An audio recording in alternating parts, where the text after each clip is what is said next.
মানুষের প্রয়োজনে মানুষ ধার নেয়া দেওয়া এটা করতেই পারে। মুশকিল হলো ধার নেয়ার পর আমাদের সমাজে বেশিরভাগ মানুষ এমন প্রতারণা করে, যার কাছ থেকে ধার নিছে মনে হয় তারা আর চিনেও না। ধার নেয়ার পর ওই লোক যে বেচারা ধার দিছে সে এবার ভিক্ষুকের মতো তার পিছে পিছে ঘুরা লাগবে। যেই দোকানদার বেচারা বাকি দিছে, উপকার করছে, এরপরে সে আর ওই দোকানের সামনে দিয়ে হাঁটে না, আরেক দোকান থেকে যায় সদাই খায়। এই রোগগুলো আমাদের সমাজে আছে না নাই?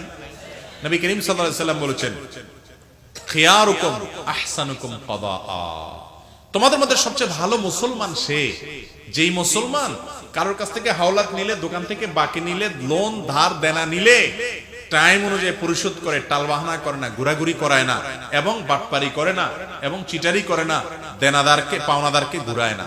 এই ব্যক্তি হলো আসল ভালো মুসলমান। ভালো মুসলমান শুধু লেবাসে পোশাকে হয় না, লেনদেনে কায় কারবারে